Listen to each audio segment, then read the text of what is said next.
Bíblia é um texto formidável, composta de 66 livros diferentes, escritos por mais de 40 autores em um período de 1000 anos. Não é apenas uma compilação de um grupo de histórias diferentes, ou um manual de autoajuda ou até mesmo um livro devocional. É uma história coesa de Gênesis ao Apocalipse, a história da glória de Deus. Vamos ver essa história. No princípio, Deus criou todas as coisas para a sua glória. Como coroa da criação, ele fez o homem para que Deus pudesse compartilhar a si mesmo com outros. Ordenou para sermos férteis, multiplicar e encher a terra com a glória de Deus. Mas o homem decidiu não confiar em Deus e que ele estava escondendo alguma coisa de nós. Nós decidimos viver para nós mesmos ao invés de viver para Deus, e isso encheu a terra com o pecado e egoísmo. O homem errou o caminho de tal maneira que Deus inundou toda a terra e começou tudo de novo com um homem chamado Noé. Quando Noé saiu da arca, Deus lhe disse as mesmas palavras que disse a Adão: sede férteis e multiplicai e enchei a terra. Mais uma vez, porém, a humanidade procurou honrar o homem ao invés de Deus. Porque todos eles compartilhavam a mesma língua, era fácil de comunicar e cooperar. Então eles fizeram um plano.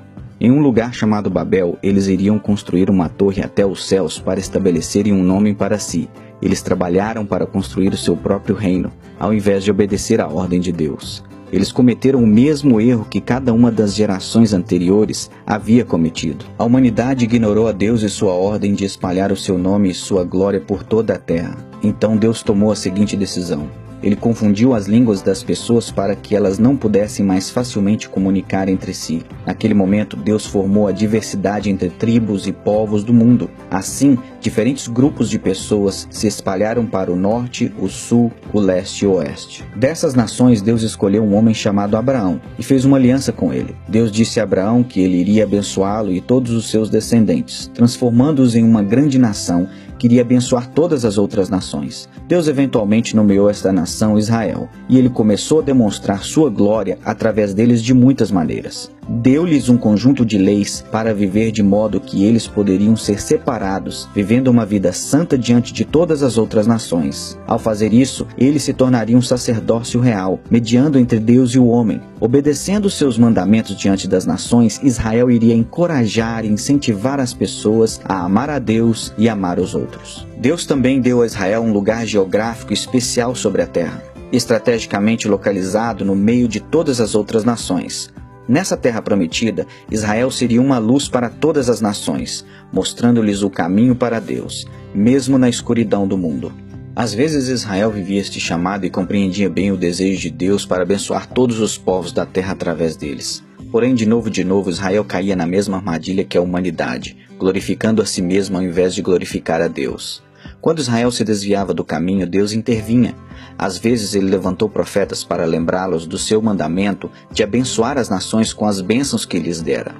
Outras vezes ele disciplinaria seu povo, permitindo-lhes ser levado cativo por outras nações. Independentemente disso, Deus usou Israel mesmo em sua desobediência para engrandecer seu nome entre as nações. Mas tudo isso foi apenas o começo daquilo que Deus tinha planejado. Em todos os seus altos e baixos, Israel cresceu com fome de um Messias prometido, um rei que iria estabelecer um reino eterno que nunca teria fim. Isso, é claro, nos leva a Jesus. Deus enviou seu Filho para a terra por 33 anos para demonstrar dramaticamente o amor do Pai, tanto para judeus como gentios. Ele era da linhagem do rei Davi, mas sua genealogia tinha judeus e gentios. Seus primeiros adoradores foram os sábios, gentios do leste.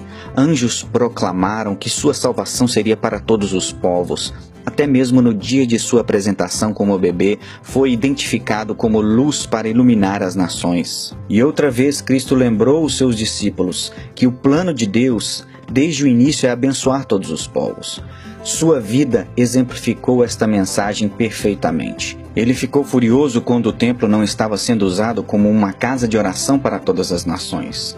Ele contou parábolas sobre o reino de Deus, dizendo que este reino é para todos os grupos étnicos, e pregava a boa nova para os judeus, gentios, ricos, pobres, educados e iletrados iguais. Jesus serviu cananeus, samaritanos, romanos e gregos.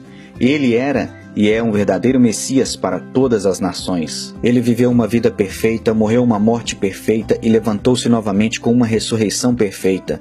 Então ele nos mandou: ide, fazei discípulos de todas as nações. As palavras perfeitas para resumir seu ministério. Ele nos disse que este evangelho do reino deve ser proclamado em todo o mundo, em testemunho a todas as etnias, e então virá o fim. Nós vemos o início disto quando o Espírito Santo encheu os discípulos no Pentecostes e proclamou as maravilhas de Deus em várias e diferentes línguas do mundo. Também a continuação quando Cristo chamou Paulo e outros apóstolos para pregar o evangelho aos gentios. Ele continua até o dia de hoje. Estamos à espera do fim que vemos em Apocalipse, quando o Cordeiro de Deus adquiriu com o seu próprio sangue cada nação. Essas pessoas vão formar uma multidão que ninguém pode contar, de toda tribo, língua, povo e nação, dizendo: a salvação pertence ao nosso Deus que está sentado no trono e ao Cordeiro. Essa é a história da Bíblia. Uma única história coesa de capa a capa. A história de Deus, a história de sua glória entre todas as nações. Mas não pode vir a ser concretizada até que todas as nações escutem esta história. Ele te convida para essa história. Ele te convida para essa missão. Qual será a sua participação?